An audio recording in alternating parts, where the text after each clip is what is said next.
Baiklah, yang keenam yakni secara detail analisa hukum fikih produk kontemporer mengenai produk investasi sukuk koperasi, di mana sukuk pada prinsipnya mirip obligasi konvensional. Bedanya menggunakan konsep imbalan dan bagi hasil sebagai pengganti bunga dan parameter kesesuaian syariahnya. Aset yang mendukung dasar penerbitan sukuk yaitu adanya akad atau perjanjian antara para pihak yang disusun berdasarkan prinsip-prinsip syariah. Ada juga ini tentang instrumen keuangannya aman dan terbebas dari riba seperti goro dan maisir. Adab etika bisnisnya, landasan tauhid, landasan kehendak bebas, landasan pertanggungjawaban, dan landasan keadilan dan kesejahteraan. Sukuk koperasi terbebas dari riba. Nah, secara usul fikihnya, perintah atau amr atau pelaku secara mutlak menunjukkan kepada suatu kewajiban. Dengan demikian, janji merupakan suatu yang mengikat dan wajib dipenuhi.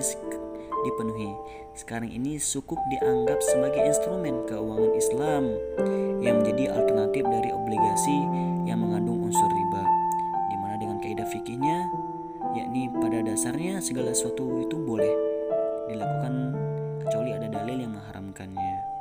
Sedangkan secara makosidnya, sukuk sebagai instrumen keuangan alternatif telah menjadi suatu kemaslahatan yang bersifat daruriyat.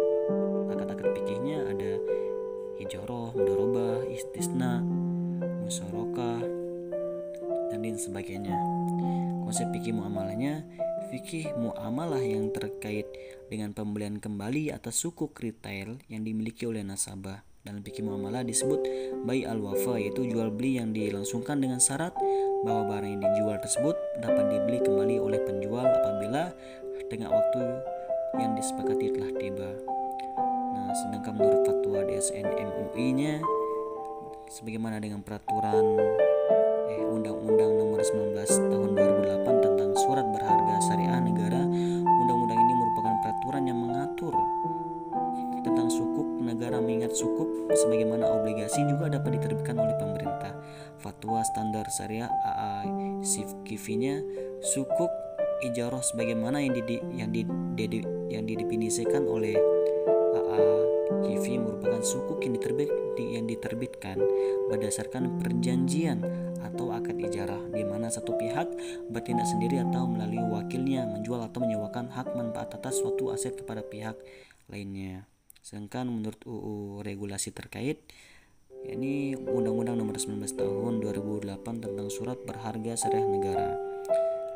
Sedangkan menurut jurnal nasionalnya dan internasional, konstruksi hukum sukuk berdasarkan fikih muamalah oleh Muhammad Rizali Obligasi Syariah. Berita dan informasinya, PTPP menerbitkan penawaran umum obligasi berkelanjutan 3 PTPP dengan target dana dihimpun 3 triliun.